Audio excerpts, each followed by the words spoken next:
Okay, the second last event of the car day is a question time. And what's your phrase, Steve? Blow what up your skirt? Smoke. Blow smoke up your skirt. For my sins, I invented question time. I was one of the inventors. In 1979, during the election, we did 3 programs with Robin Day called Election Question Time. And all I can remember of those, and I was very young then, is Heseltine was on one of them. This is the Thatcher election. I remember saying to Michael Heseltine about his voice. I said, "Don't worry, Michael, Melvyn Bragg's made a living out of it. And if looks could kill, he would have murdered me then, because he's very nasal." It's your chance to ask questions of the great and the good, which we've got here. We've got some questions in advance, and we'll ask you to put your hand up as well. All I'll say is make sure it's a question. If you want to make a statement, there's a police station around the corner. Go and give them a statement.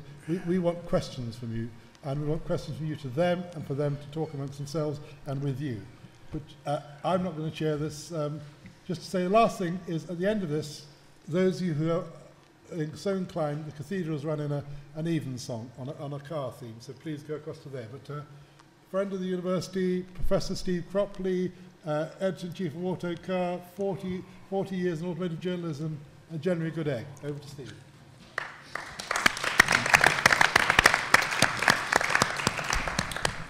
Good afternoon, ladies and gentlemen. Thank you very much for joining us here. This is the climax of this event. I think we can say, as you heard, the session will last around about an hour because there's a church service coming along.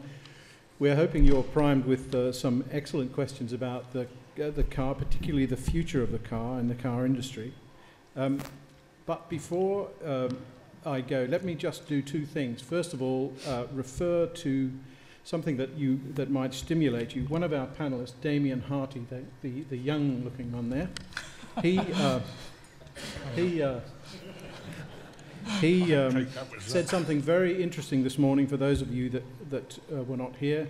He said he felt that because of the uncertainties that have been introduced into the car industry by the fact that we're in a green era, we need to save fuel, we need to watch CO2 and all the rest of it, we were back to an era which was similar to the uncertainties and the innovation of the early 1900s, when all was to play for in the car industry. So there's really a lot to talk about. Now I'm going to introduce our panelists very quickly. First of all, on the end we have Andrew Didlick, who is the Director of Communications of Peugeot UK, supporters of this event. Andrew I have known for decades, and he represents Peugeot UK, a well-known Coventry company, to the wider world. So he talks to the likes of me. He's also very much involved in things like the launch of the Peugeot 208, which you saw outside, vital car to Peugeot, and he does a fine job of it. Sitting next to him is Sir Nick Shaler. If you were here a few minutes ago, you will have heard him deliver the Bugatti lecture. I know him because he ran Jaguar. He then did such a good job of that he took over Ford of Europe, did very well. The Americans were so taken with his ability to earn money that they took him over the other side and he finished up running the entire Ford organization. Man full of stories, some of which we heard recently. Sitting next to him, Damien Harty, who I've just quoted. I first met him when he was a high-powered, I guess you would say, dynamics expert at ProDrive, building all manner of interesting cars. But he's now an academic, got the suit to prove it. His most recent project that I know about is the WRC Mini, a car which has had a little bit of a checkered career just lately, but started off brilliantly in its first few events, and it clearly proved that it was an excellent machine. And on this end, of course, Sir John Egan, widely known in this area as the saviour of Jaguar, rescued it when the rest of the BLMC companies hit the carpet, and a local resident and well-known businessman has run the airports and all kinds of things. What these gentlemen don't know isn't worth knowing. Now then, I am going to start off with a couple of questions just to get you warmed up. One that we particularly like comes from Alistair Hayes. I'm not sure if he's here, but I'm going to read his question. We've seen so much of the UK car industry lost over the past few decades. How does the panel foresee the future for the UK? That's a googly, I would say. Sir John Egan, what about you? Well, Nick really, in his speech, did make some very clear pointers. I mean, clearly, the kind of engineering associated with Formula One were preeminent there. Damien's old company, ProDrive, with their engineering consulting, worldwide basis. A lot of good consulting companies exist. And there is our engineering from the universities and so on. Will we see any British-owned car companies coming forward? I doubt it. The reason for it, I think our stock market is a very harsh place to be. So, for example, when I was running Jaguar cars, we knew we had a sort of 20-year leased apprenticeship before we were going to become a proper, big, grown-up company. And halfway through, somebody called Ford wanted to buy it, and if they wanted to buy the company, there was absolutely nothing to stop them. Many countries have rules. I don't think in France it would happen. If they will have strategic defense of yogurt manufacturing companies like Danone, I'm sure they would protect the ownership of a car company. So I think our ownership model in a relatively small economy, as soon as anything's worth having, I do detect that some very large company somewhere would buy it. So I think what we'll be doing is doing what is successful and what we can do successfully, which will be our teaching, our Formula One, our consulting, and also being a pretty convenient place for car companies to manufacture a number of cars for Europe. By the way, Nick was absolutely right in his speech. When I was trying to put together Jaguar, we didn't have a single world-class component supplier in the UK. We had some component suppliers who could make a few things or design some things, but they couldn't give us the quality level that we required to compete with the Japanese or the German manufacturers. Okay. But I do think that what did happen was that the Japanese did actually bring that with them. Let me interject there. Damien, you're a sort of fresh viewer of this. Do you think it matters that the big car company names that we know in this country are not British owned, or do you feel? Give us your view. I don't really think it does. I think what matters is the continuity of brand that was spoken about earlier, and that's a way to persuade people to pay more for the same amount of metal, which is really what we're talking about. And that's very important to keep people employed in this country, I think. The goal, I think, is to provide industry for people in this country. And the fact that at the very highest level, the surpluses are going somewhere else, I think it's curmudgeonly to complain about that. I think we've got, at every level, from the sort of assembly level to the engineering level, we've talked about Ellesmere Port staying open at the expense of a plant in Germany. So at the kind of assembly level, we've got stuff that's more efficient than the Germans, that's a non-trivial fact, actually.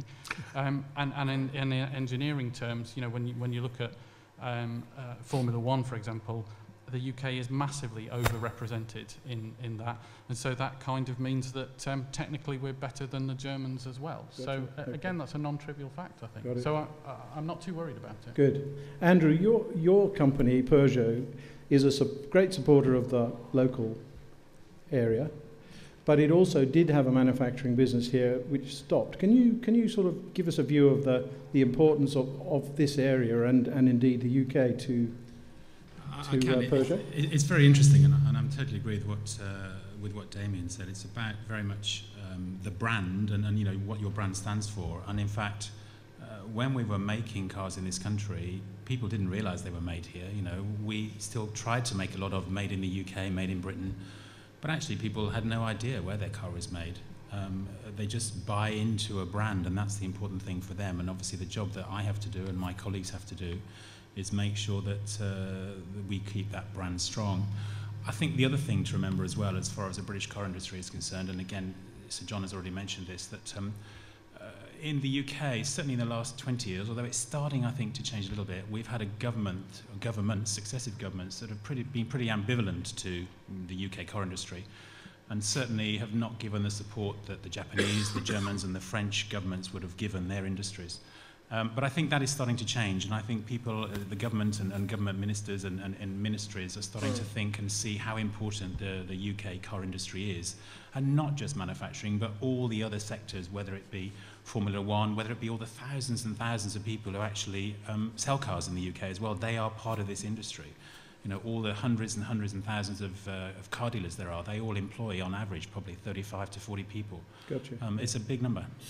So Nick, can I ask you, you are a pretty astute watcher of events to judge by your recent address. What do you make of the current government's noises about being more interested in manufacturing industry, such as we're talking about? Do you take them to be, do you notice more than hot air?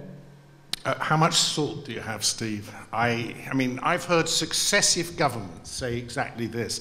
I was asked to chair the 2020 manufacturing review by John Major when he was replaced by Tony Blair. Tony Blair said he was passionately interested in seeing what the report said and responding to it.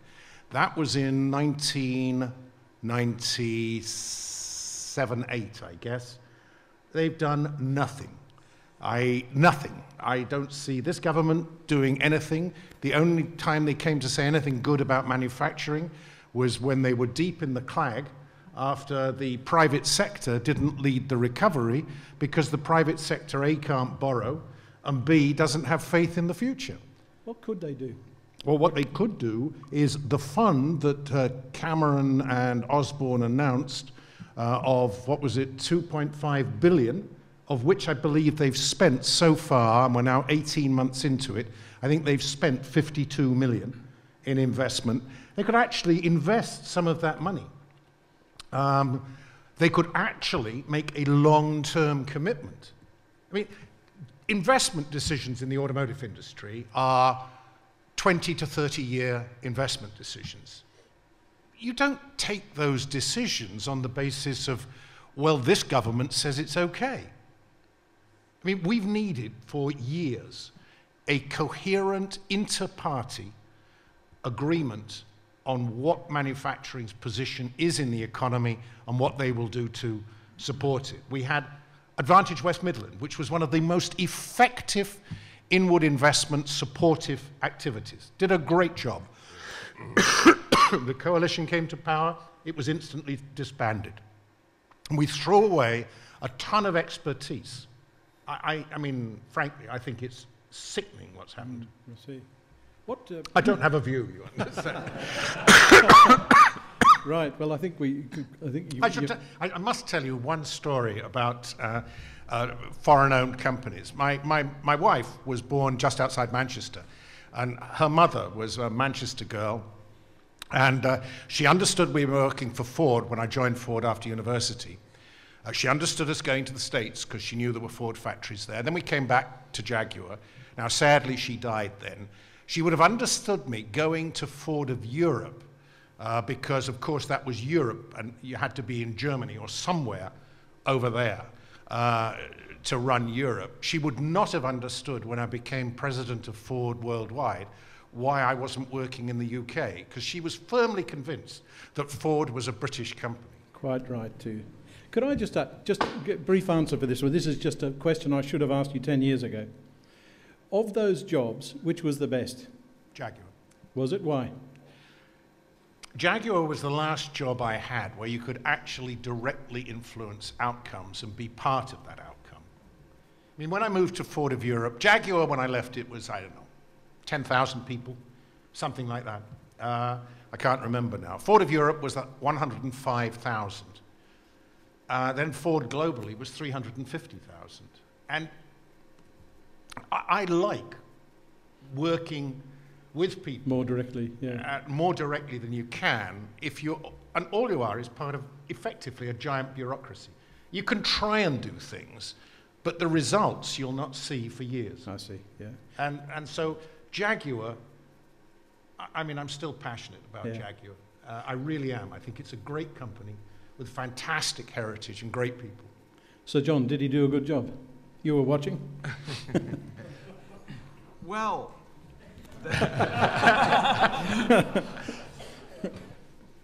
I remember a most extraordinary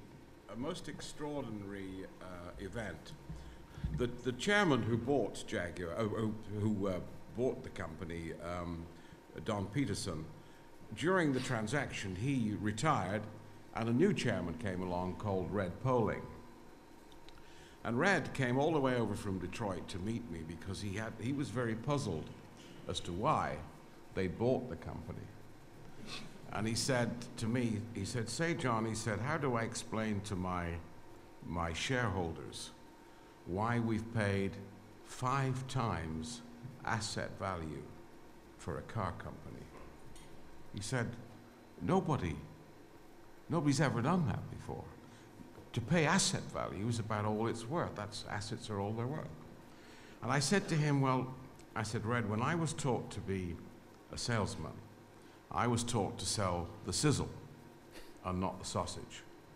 You've got $500 million worth of sausage, but you do have $2 billion worth of sizzle. And strangely enough, that's the one thing I think that Ford did not understand. They didn't understand they bought the sizzle. They had bought one of the strongest brand names in the world. At the time, by the way, this Jaguar brand name was actually stronger than the Ford brand name. So they bought something which was actually something they didn't understand. Ford was fundamentally a manufacturing company of great capability, absolutely great capability. But they didn't understand sizzle. And sizzle actually was all kinds of things. And it isn't necessarily the assets of the company. It's some other things as well. Great. And so I think that Nick was constrained by the company that owned him, because actually there were some things they wouldn't allow him to do because that's not what Ford did. Ford doesn't add sizzle. It actually does very worthy things. Beef, yeah. But that wasn't necessarily what the whole story of Jaguar was. Can I just say, because I don't want to be left out of this, I was at Jaguar too, so I worked at Jaguar for 3 years, from 1989 to 1992. And you were in charge of the ads, I remember this. I worked for both of these two, in fact. I worked for both of them over You've got scars on you there. And the amazing thing was that, I had this very grand title of manager of world advertising, and I used to go around the world taking, well, not me, but going with a photographer, taking fabulous pictures of cars all around the world. And wherever you went in the world, the passion that people had for this brand name, Jaguar, was amazing. Absolutely amazing. And for somebody who's been left now over 20 years, and I've been at Peugeot for over 20 years, which is an even better brand, I've got to say, but I still think it's a fabulous, fabulous brand, and it's great to see it, doing well again. Damien, I've got a classic question for a research fellow, but before I ask it, did you ever work on a Jag, just for good measure? No. It's one of the very few cars that I've never worked on. That's very refreshing. A gentleman here is asking from Coventry University called Mr. Zuhus. Anyway, can't pronounce it. He says, classic question this one, what will most likely be the fuel of the future? Electricity from batteries, electricity from fuel cells, or internal combustion engines running on hydrogen? I know it is the $64 million question, but I would still like to hear your opinions. I think, Sir John, you've got an opinion about the near term, haven't you? Yeah, I think that, again, the question, we don't know the answer to it. None of us will actually know which of these. Every single one of these potential fuels has a really big problem associated with it. And actually, Nick was telling me about one or two things associated with hydrogen. I didn't know that it deteriorated so fast in the tank that if you go away for your holiday, when you come back from at the airport, you'll find your car doesn't start because actually it loses a great deal of its oomph on a daily basis. You've got problems with hydrogen. How are you going to generate? How are you going to make it? These are really serious problems, not answered yet at this point. You then come to batteries. You can saw how little a battery can contain, how much a kilogram of battery can contain only 1% of what a kilogram of fuel contains. So this is a really, really serious issue. There's been some brave people like Nissan producing the Leaf, and this possibly might be a solution. But if I were going to pick out my real selection, I have a suspicion if we wanted to be serious about reducing the carbon content in the atmosphere, I would probably go for natural gas straight away, and I would create a system around the world where fundamentally cars were driven by natural gas. Because the solution is, almost immediately all the infrastructure more or less works, and secondly, you actually get about a quarter of the carbon. So you're going to get a reduction in carbon. It'll be deliverable. You don't need to think about it. You will get it. And actually, there's so much gas in the world that we could probably have a 20 or 30 year solution which works, that we can then at some later stage pick up something cleverer, which might be hydrogen when we understand it better, or it might be something else. But I don't think right now even the best clairvoyant in the world would not be able to choose which of these fuels to go for. Okay. Okay, Damien, this is I was going to bowl a googly to you. Now's your chance. Yeah, I think it is if I knew, I'd be buying stocks in it right now, and in 15 or 20 years' time, I'd be hugely rich. It's a bit like asking which of the internet search engines is going to succeed. You know, if you go back and look at the history of internet search engines, there's a whole load of them that may have been before your time, but you know, I remember them all coming out, and it wasn't obvious to me that Google would be the weapon of choice at all. It was, you know, in no way apparent. The other problem with this question is that when you talk about what's going to be the fuel for the future, you're sort of imagining that we're going to go to some unchanging state, and history tells us that that's not true. When we had, the last time we had this question, which was kind of 100 years ago, the question was, you know, is it going to be batteries, is it going to be steam, is it going to be internal combustion engine? And we picked the internal combustion engine and hydrocarbons, and that served us quite well for 100 years, but it doesn't look like it's going to go on serving us, unless we find some way of growing hydrocarbon fuel using algae, which is one of the research threads that's out there. You know, it looks like we're going to have to move away from liquid hydrocarbons, and as soon as we do that, we have these energy density problems that John's mentioned, and it's not really obvious to me what that's going to be. But again, you have to look back in history and say, you know, that there are a number of disruptive technologies which emerge, and one of the features of a disruptive technology is that you can't really predict it very well. So if you went back 100 years to 1912, and you asked someone, do you think it's possible to have in your pocket a device that will let you speak to someone all around the world, they would have thought about what they knew about radio propagation and the amount of power that you need and all of that sort of stuff, and they would have taken the knowledge that they had and declared it impossible. If you go further back, Isaac Newton declared man-carrying flight, heavier than air flight, he declared it impossible because of his knowledge of energy density for elastic energy storage, because everything had to be with elastic bands, really, for Isaac Newton, because chemistry and the energy in hydrocarbons hadn't been discovered. So it's not that I don't know, it's that it is genuinely unknowable, and I'm no more willing to take a punt on it than anyone else. But there's a lot of effort being applied to battery technology, and one of the things about disruptive technologies is that they emerge when people apply effort to the problem. So statistically, I find it likely that there'll be some breakthrough in battery technology, and I feel like that might be the way we go. And that has the advantage of decoupling where we get the energy from with vehicle design. And it means we can get on with designing battery-powered vehicles, and the energy problem, we've actually just shifted it to somewhere else, which is a bit of a relief, because I haven't got an answer to the energy problem at all. Andrew, there's one of your electric cars sitting behind us. I was going to mention that, don't worry. I was going to say that. I know, and I'm taking orders this afternoon if anybody wants one. I was going to mention. Can you tell us how big that car's going to be on the map, and what have you any experience with it so far, or is that the one and only? I've got to say that obviously you can imagine that there are a huge amount of man hours going into looking at what the future power will be. As far as defining the future, certainly for the next short term, for the next perhaps 10, 15 years, we believe that it's certainly hybrids. Peugeot was the first company this year to launch the first diesel hybrid onto the market. There are 2 cars outside. When you leave here, you've got to walk by them, so that's why we put them there. These are the first 2 cars in the world. There's another one coming later this month. These deliver exceptional low CO2. One of them under 100 grams, so obviously things like free congestion charging. The other one 107, and we've got one coming on later this month with 95 grams of CO2. This is a large family car with 5 seats. So certainly for the short term, we believe that diesel hybrid is the future. Coming after that quite quickly will be plug-in hybrids. There's a huge amount of debate going on about what percentage of electric vehicles will take of the world, the European and the world market. We actually believe it's still quite small. We believe by 2020, probably between 12 and 15% of European car sales will be fully electric. So for us, it's diesel hybrid. Great, thank you.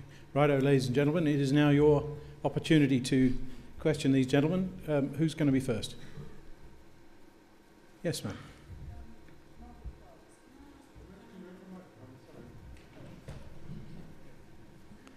Thank you. Margaret Parks. Hear me now? Yep.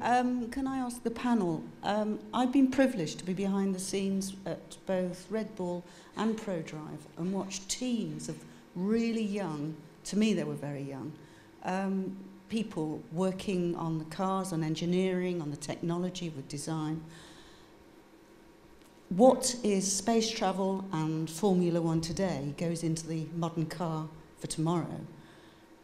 Where does the marketing from the universities come from to bring on the school children at an early age?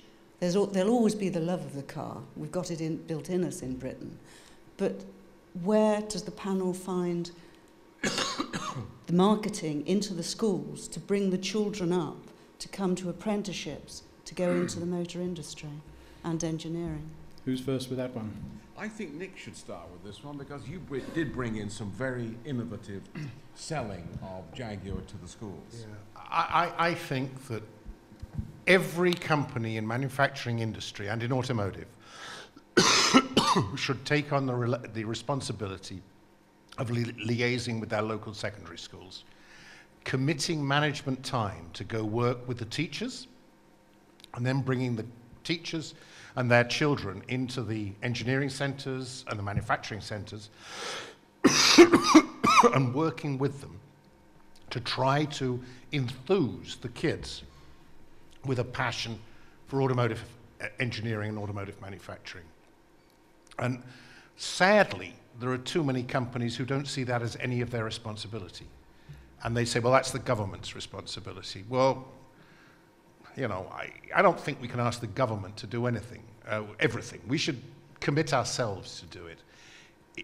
We are responsible, management is ultimately responsible for the future success of its companies. So the future success of any company is going to depend on the young talent that enthusiastically wants to come to work for it. And so management, in my submission, should accept that responsibility and go out and do it, and not say, well, somebody else's problem. What was the thing you did? So John said that you did something innovative. Yeah, we signed up all the secondary schools in Coventry, and in fact in areas close to Coventry, and we assigned a manager to every school. They were either engineering managers or manufacturing managers, or supply base or IT managers. So these weren't sales guys. These were people whose responsibility, I mean, Mike Beasley, whom John will remember fondly. John worked with Mike for many, many years. Mike had responsibility for 2 schools here in Coventry. And out of that have come a number of Jaguar apprentices. And I think every company should do that. Got it. My own impression is just for the, because this is one thing I know a little bit about, because I'm a hack and I see a lot of press releases. There are various things that going already. There's a thing called F1 in schools. There are 4 or 5 things that I see regularly. What is difficult is to go to a place and find the details. But attempts are being made. The IMEC, for instance, I think they're just launching something called Queen Elizabeth Engineering Prize, and that flows right down through schools. There are attempts are being made, but perhaps they're not being well enough publicised for you.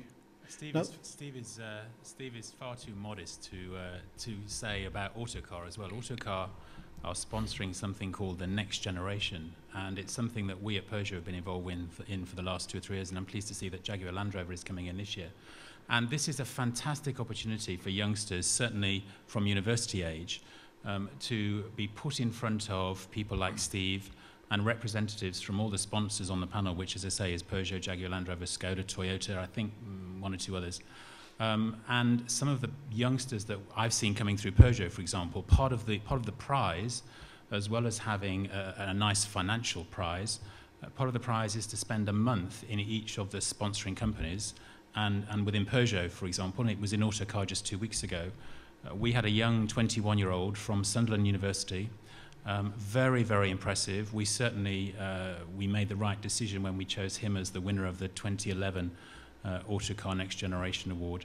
And it was fantastic to see this youngster at 21 so passionate about the industry and wanting to work in it. And as I sit on that panel, the one thing I'm looking at is not just their design idea and this fabulous whatever it is, engineering or design or whatever it is. What I'm looking for, I'm actually looking for literally the next generation, the people who are going to follow and become directors of our companies and drive this, what is a fantastic industry. I've worked in the car industry most of my career, and it is just a fabulous industry to work in. And you're absolutely right, we have got to try and encourage from the very early age.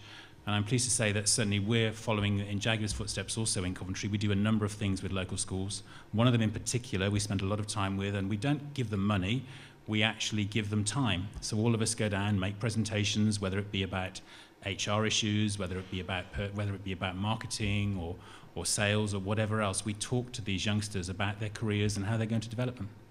Is there a student here or some students who have a view on that? Have any of you who are recent arrivals run across any of these sorts of campaigns and want to tell us about it? Anybody there? Yeah, go ahead. So my name's Will. I'm part of the automotive design department across the road, so I've been here for 4 years.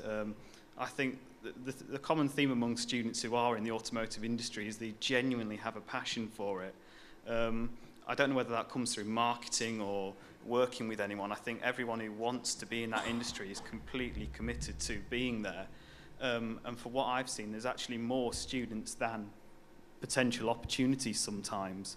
You know, we may have 3-4 companies come in, offer 10 positions, and yet there's maybe 120 students who will do absolutely anything to get in those doors. And say there have been many opportunities, you know, and it is great that companies are taking the time to work with students. But we need more, yeah? Yeah, that's it. I think there is never enough opportunities, and I think one of the things prevalent with us as well in, you know, emerging markets, especially places like Korea and China, there are other great design schools as well. So all the time there's more and more students trying to get into this industry, which, you know, at times can be seen to be shrinking or, you know, becoming more streamlined or, you know, ways else. So, I get the point, yeah.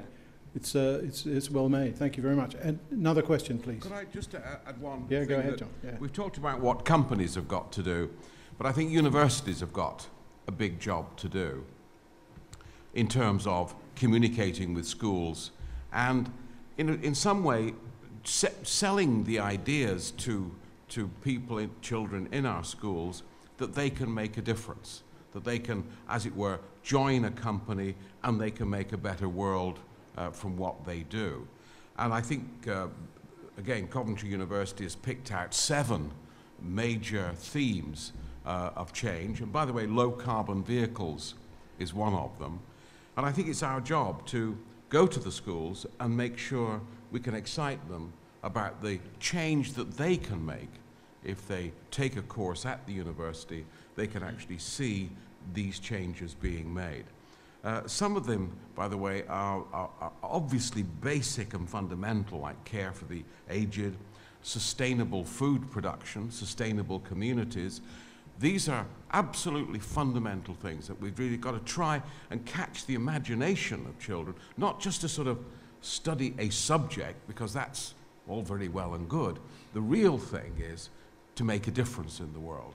And I think it's around those general themes that we've created by the university that I think we can sell the concept of coming to make a difference. Thanks very much for that. Now, another question. Who's got another subject? Gentleman right there, yeah. Yeah, you. Yeah. Sorry, I can't see what colour you're. Panel. I'd like the panel to say what they think about driverless cars in view of their more efficient use of road space in the future. Good question. There was something on the news about that just, well, we've seen some stuff today, but also it's in the news, isn't it? Yeah, okay. Very interested in that. Who wants to start? Well, go on, you go first. Oh, okay. This is I'm really quite passionate about this, but it's a non-trivial thing to achieve. We've got a sort of creeping. Does not non-trivial means difficult? Difficult, yeah. Sorry, it's a difficult thing to Worth achieve. him doing. Yeah. It is fascinating. There's multiple layers to the job, and when we drive, we don't necessarily notice all these layers. So at the very low level, there's the mechanical task, like going from one gear to another, and you know, and I dip the clutch and I move and so on. It's quite easy to have the car do tasks at that level. At a slightly higher level, it's still relatively easy. If I press the brakes too hard on a slippy surface, it's still relatively easy to get a computer to take over for me and help me out. But when you look into full autonomy, there's a lot of experience of this in the aviation industry, and one of the problems you have is that there are always going to be outlying situations that basically the computer hasn't been trained for. And in difficult situations, the sort of human intuition is much more helpful. Now, the problem is that when you're driving all the time, you're very attentive and you're involved in the task. And when something goes wrong, you've kind of seen it coming and you've understood the state in which you're arriving. When the car has been entirely driving and suddenly something goes wrong and you have to intervene, there's a quite long period of time while you have to work out what on earth is going on. And if you look at the horrific case of the Airbus that was lost over the middle of the Atlantic, that was exactly that. And in aviation circles, it's called the automation dilemma.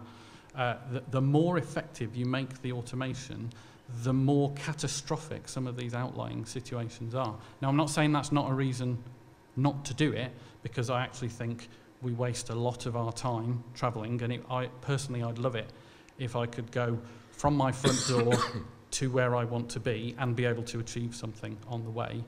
But it's not despite the fact that there are pieces of the technology to look out of the window and see where the road is and all of that, which is all the stuff that Google is doing, it might not be as near as it looks. That's really what I'm saying. Could I ask you what your view is, sir? What made you want to ask the question?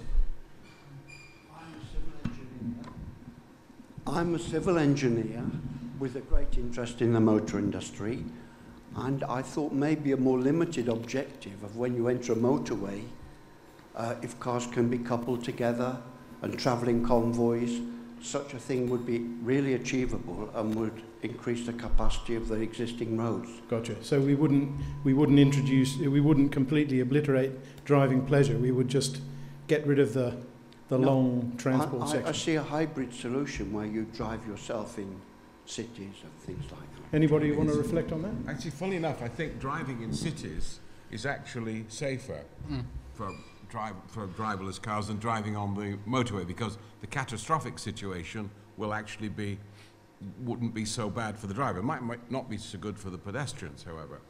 But I think it's an obvious thing that we should examine, simply because you can get actually some of the advantages of a small car that can rush around the street at very low carbon usage.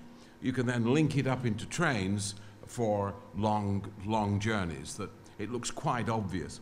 By the way, I was quite amused to learn that platooning of cars, as it's called, has quite a big advantage from a fuel economy point of view. But geese, by the way, you know, they fly in these long Vs. They're doing the same thing. They are platooning, and they actually conserve about 1/3 of the energy for flying by picking up the waves from the goose in front, which is rather interesting. Yeah, very and interesting. they've learned how to do it, and Yeah. they fly at 40 miles an hour up there. So what we could obviously do it, but the catastrophe situation is one that we really have a lot of hard work to do before Okay, we really understand how to fix it. Thank you for that. I detect a bit of a backlog. I see a bit of waving going on. Let's try and get through a few of these fairly quickly. Yes, sir. Hello, I work in design, and I was just wondering what part of your car you'd like to change for the future. If there's anything in your car that you drive now that you'd like to see differently or styled differently or be approached in a different way. Go on, Andrew. What would you like to see? I think I'd actually turn that question right the way around quickly to you and say, what do you want as a consumer to see in your car? Because what we have to do constantly is we have to work out the trends and what consumers need. So, for example, the designers that are working today on the cars that will be out in 10 years' time are always trying to anticipate what our customers actually want. So what is it in your car, for example, that you'd like to see? Well, I do work in the industry, so I actually work in car design. So so you know that we're working so far ahead all the time. So I'm interested to hear your views. You've been in it a long time. I'd like to know what you think. What are we doing wrong now? What would you like to see changed? I think we are living in an aging population. It is becoming more and more difficult to deal with small knobs, little size typeface as you get older. I think we really need to think of what would make it easier for people to change radio stations and not say, well, let's do it all with voice controls, because a lot of older people don't want to be bothered to learn the voice controls. Now, the younger customers may love it, that they can do it sync and all the rest of it. But I think we've really got to think of older people who are used to simpler controls with simpler interfaces and not design things for a different generation. And I think we see it most clearly. And I'm sure we've all heard the not apocryphal stories that when you can't tune your DVD recorder, you ask, in my case, the grandkids to do it, and they can do it in 3 seconds. So the simplicity is the thing, isn't it? I know a little bit about this because as a motoring hack, I drive pretty much everything. And I think I would second that absolutely. I hate shouting at dashboard. I will do it if you make me. But the simple thing is the thing that I think is compelling on desirability terms as well as for utility is simplicity. Make it easy. Make it nice, but make it easy. You know, the biggest error mode in that customers have today is software failure. It may not be software failure, but we should never forget nobody reads the manual. So it's got to be intuitive. But software failure is the biggest complaint that customers have. And it is, in my submission, the software is far too complex today. Got it. Okay, another question. Let's see if we can get through a few of these. The lady just right there, yeah. You. That's it.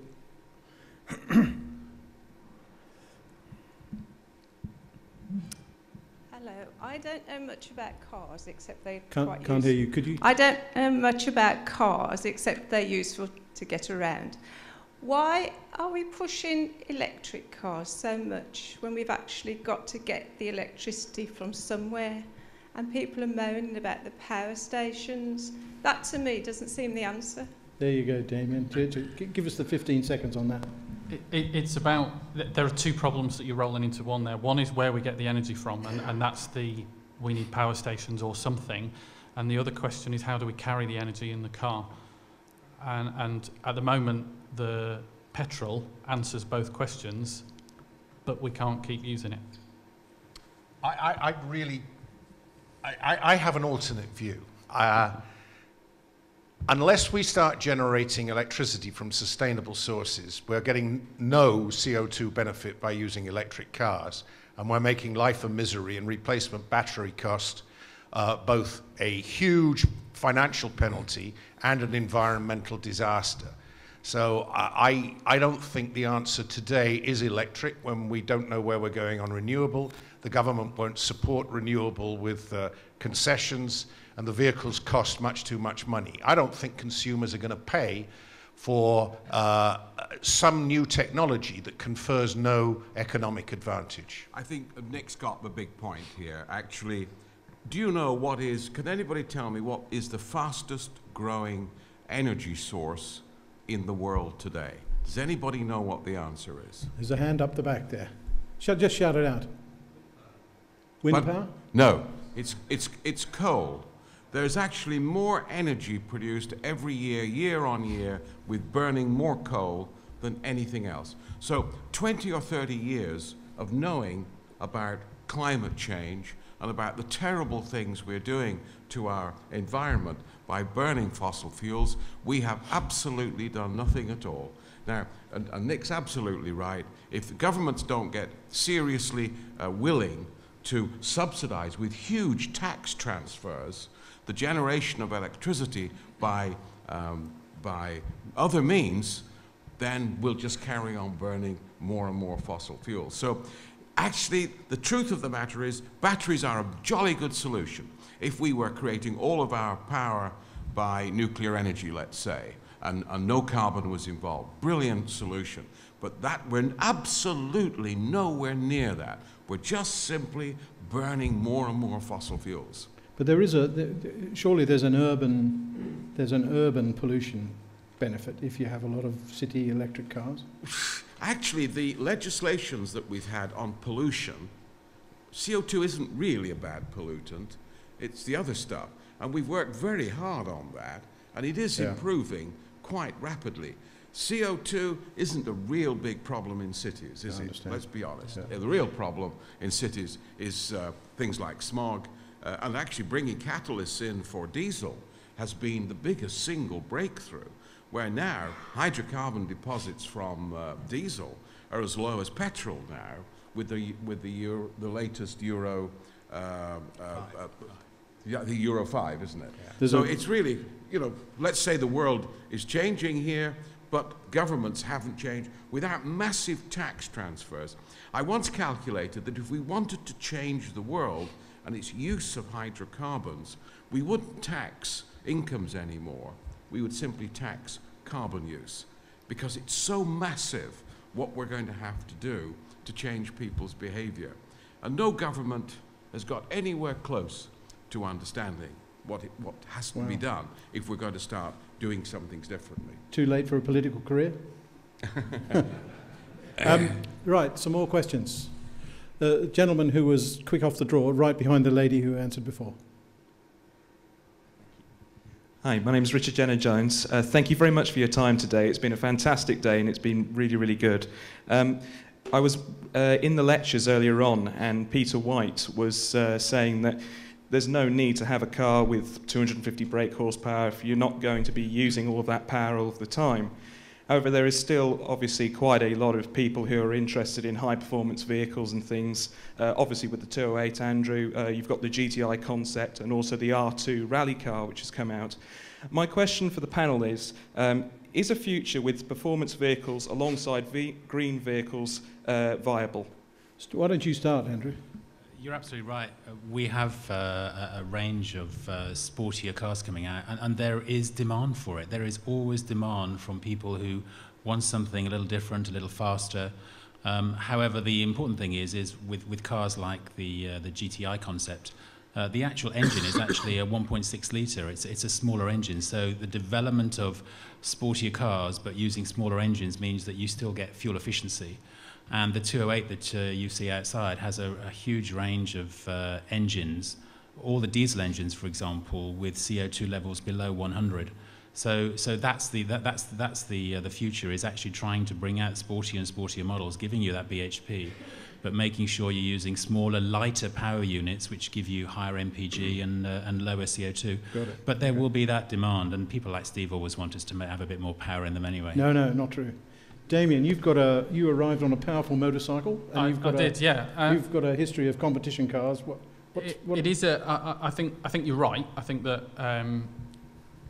people want performance, and it's an important part of persuading people to pay more for the same amount of metal. There's no question about that. One of the things I question about our current approach to performance is that we carry around a driveline that can always deliver maximum performance at the drop of a hat.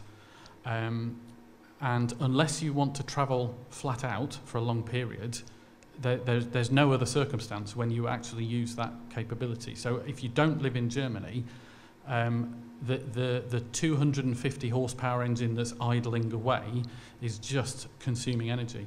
And I'd like to see a switch to a smaller, a kind of steady state power and some sort of transient booster. Whether it's like the Curve system in Formula One. You can imagine if you had a 40 kilowatt car, it sounds not very appealing. It sounds like it wouldn't pull the skin off the rice pudding, but actually it'll still get you up and down the motorway all you want. But if you then had another 80 horsepower or another 80 kilowatts that you could engage by pressing the pedal, but the caveat is you can't spend it for very long, actually that would be a riotous thing to drive. It would be really a great deal of fun. And yet the overall energy usage is quite low. So I think there are technical solutions to giving people what they want. Okay, we've got a couple of gentlemen here who made a success of building cars with, well, in the beginning, 300 horsepower and more. What have you two got to say? When I started off at Jaguar, by the way, Nick, the average fleet miles per gallon was 15. So that's what we did. We had a V12 engine and we had a 4.2 litre car. So 15 miles per gallon. I was haunted by how on earth are we going to get a 50 miles per gallon luxury car. And actually some of the work that Nick put in here did wonderfully well. The strange answer is, it didn't come out of any strange technology, it was diesel. Actually, the 3-litre XJ is a aluminium-bodied car, is a wonderful performer. Its torque, by the way, gives you enormous performance on the legal, up to the legal limits of 70 miles an hour. You've got huge performance, and you get 40 miles per gallon as well. I mean, quite a staggering thing. And so the strange solution, the easiest and quickest and most rapid solution of producing that luxury car with great luxury car performance and with a pretty good fuel economy was the aluminium-bodied 3-litre diesel, which is a fantastic performer. Yeah. It's unfortunate sometimes that we live in a democracy, because it's awful easy to say, we just ain't going to have this anymore, and you can have a dictator that says that. But I don't think we'd like the other results if we didn't live in a democracy. So everybody expects choice. I mean, if you want to eat a fried Mars bar every night, go ahead. We don't stop you. If you want to drink 50-year-old scotch as opposed to plonk scotch, it's your choice. And there always are choices in life. And I think if the auto industry doesn't provide choices, it will die, because there will be other competitors who will provide choices. And you have all kinds of choices. You have to do it. Okay, let's see if we can get a couple more in. We're down to our last 5 minutes, I would say. Gentleman over on the left. Just following on from what you said about choices, how did the panel feel about certain German manufacturers that are coming up with niche cars that you didn't even think you needed?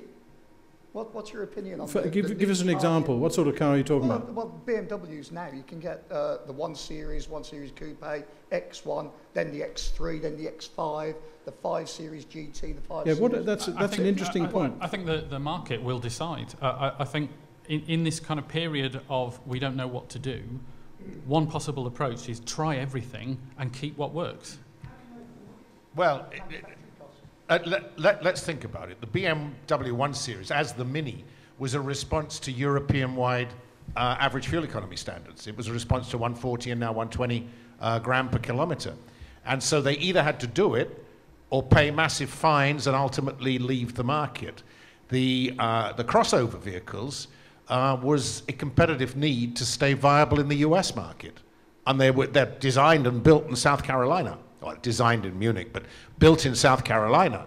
It's only the odd dribs and drabs that come back to Europe because there isn't so much demand. But in the States, they're 2 a penny, well, not quite 2 a penny, but there are a lot of them. So they have responded to both pressure and consumer demand. And I think more power to them. And they've come from being pretty far behind Mercedes to now worldwide they are significantly ahead of Mercedes. And I think they've done a great job at BMW. Okay, we have time for one more question. Who's going to ask it? Gentleman here, in the front row, who has recently driven a Morgan three-wheeler, I gather. Thank you. Name is Philip Parks. We heard that earlier on this morning I think very positive view with regard to the UK motor industry. In the immediate future, we're obviously facing problems within the Eurozone. Going slightly further ahead, it is theoretically possible that the public in the UK could be given a choice under a referendum to distance themselves from the EU. Would that be extremely damaging to the automotive industry? Yes. Absolutely. Okay, anybody want to expand on that, or is that a general opinion? I think this is a really tough question. I mean, the quick answer, and Nick is right, this is the big market for us. But you know, the world is changing very, very rapidly. And is Europe going to have the systems that will be fast enough? For a while, I was chairman of the CCMC, which was the Car Industry Committee of Europe. And I remember working with the bureaucrats in Brussels in the 1980s. And really, a federal Europe was in their mind. They wanted to create a single government for Europe. And for me, by the way, trying to be chairman of this disparate car company, sets of groups, we wanted a European car, a one-model car, and it seemed to be a good idea to have a central government for the industry. However, we have to accept that the voters don't want it. What's right for the economies might not actually be satisfactory for the voters. And I think we've strayed too far away from what is acceptable to the voters. So I think the people who lead the EU have got a real big set of problems to bring an EU back to the people so that it's a democratic thing. And I think it's really quite frightening that the solution to the Euro's problems of a federal government would actually be anathema to the average voter throughout Europe. Great, okay, thank you for that. Sadly, ladies and gentlemen, as you see, Sir Nick, who's officiating across the road, has already left. We have to call a halt there. Let me just thank the panelists on your behalf. Let me thank you on their behalf for coming. You've made it a great success. Thank you very much.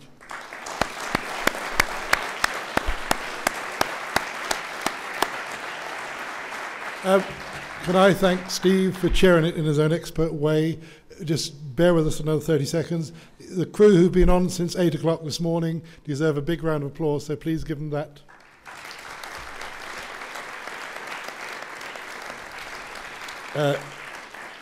We're not asking for sponsorship next year, but Peugeot deserve a big round of applause.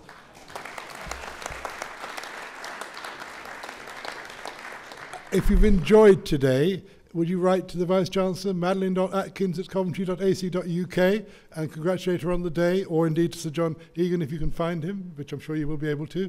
I'd like to thank Brian Clough and Andrew Noakes, my co-producers on this. Very last thing, if you've taken the programme and you haven't paid for it, the students will extract some money for you on the way out, and we're going to hope to do this again next year, but thank you all very much indeed.